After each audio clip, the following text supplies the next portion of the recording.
কিন্তু এর পেছনে লুকায়িত আছে এক গভীর শয়তানের ষড়যন্ত্র। সেটা হলো পশ্চিমা পৃথিবীর মানুষেরা তাদের পরিবার ব্যবস্থাপনা ধ্বংস হয়ে গেছে, বহু আগেই তাদের পরিবার ব্যবস্থাপনা মুখ থুবড়ে পড়েছে।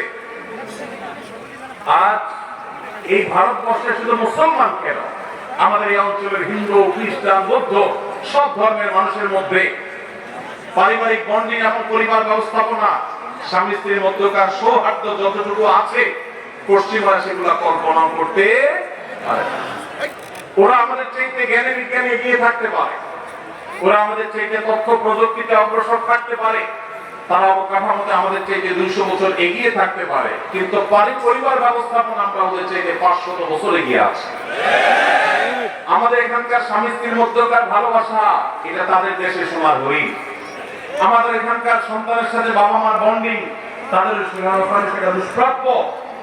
ভাই আমার, এই যে সমতার নাম দিয়ে, বৈষম্য দূরের নাম দিয়ে এই যে নতুন প্রস্তাবনা আসছে, এই প্রস্তাবনার মিনিং হলো পরিবার ব্যবস্থাপনাকে ধ্বংস করে ফেলা। কিভাবে সেটা?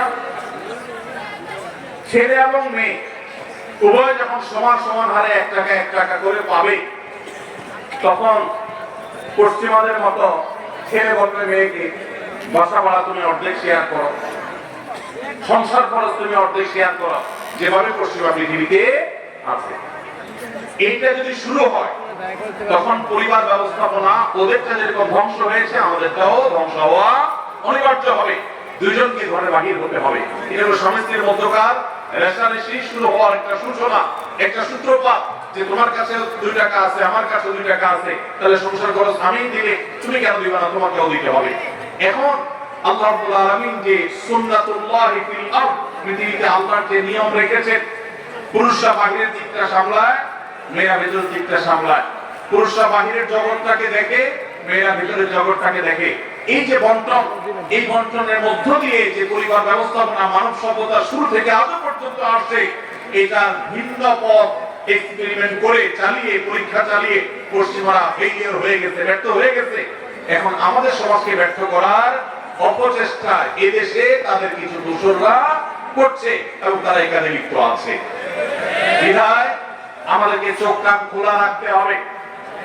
কোরআনে কারিমের আইন, কোরআনে কারিমের বিধান এমনি তো নাই যে 2-1টা সমাজের খাঁজে ভাজে আছে, এগুলাকে ধুয়ে পরিষ্কার করার যে শয়তানি ষড়যন্ত্র, এই নকশা, এটা ইনশাআল্লাহ এদেশের মানুষ বাস্তবায়ন করতে দিবে না।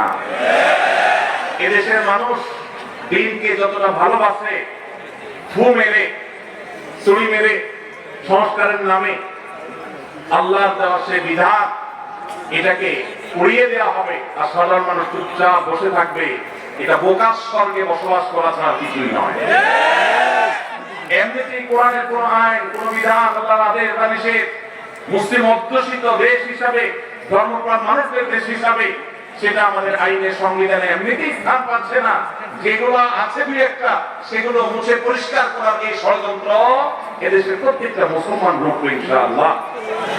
ভাইরা আমার, এই জন্য আমাদেরকে চোখ কান খোলা রাখতে হবে, আমাদেরকে সতর্ক থাকতে হবে। তবে সেই সাথে আমাদের এও মাথায় রাখতে হবে, মা বাবার সম্পদে বোনদের অধিকার, এটাকে আমরা অনেক পুরুষরা বঞ্চিত করছি, তাদেরকে অধিকার দিচ্ছি না। যেটুকু কোরআন বলেছে সেটুকু বাস্তবায়ন হলেই সমাজ শান্তিতে পরিপূর্ণ হয়ে যাওয়ার কথা, কিন্তু সেটা বাস্তবায়ন করার নাম নাই, সেটাকে পরিবর্তন করার বরং চেষ্টা চলছে। ভাইরা আমার, আল্লাহ রাব্বুল আলামিন আমাদেরকে নারী পুরুষের মধ্যে সমতা বিধান করতে বলেন নাই, ন্যায্যতা বিধান করতে বলেছেন। কি করতে বলেছেন? সমতা। ইসলাম সমতার কথা বলে না, ন্যায্যতার কথা বলে। সব সময় সমতা মানুষের ন্যায্যতাকে নিশ্চিত করে না, সব সময় সমতা মানুষের ন্যায্যতাকে নিশ্চিত করে না। এই জন্য ইসলাম ন্যায্যতার কথা বলেছে। ন্যায্যতা এটা থাকতে হবে, সমতা থাকা জরুরি নয়। আল্লাহ আপনাকে একটা ছেলে দিছে, একটা মেয়ে দিছে। ছেলেটার জ্বর হয়েছে, তাকে নাপা খাওয়াইছেন 103 ডিগ্রি জ্বর। মেয়েটার শরীরে কোনো জ্বর নাই, সুস্থ মানুষ, তাকে বলতেছেন তুমিও তো আমার ঘরে জন্ম নিয়েছ, এক কথা নাপা কিনেছি, ছেলেটাকে খাইয়েছি একটা, তুমিও তো ভাত খাইছো, এখন একটা নাপা তুমিও খাও, না হলে তো আমার ভয় হয় যে আমি সমতা বিধান করলাম না।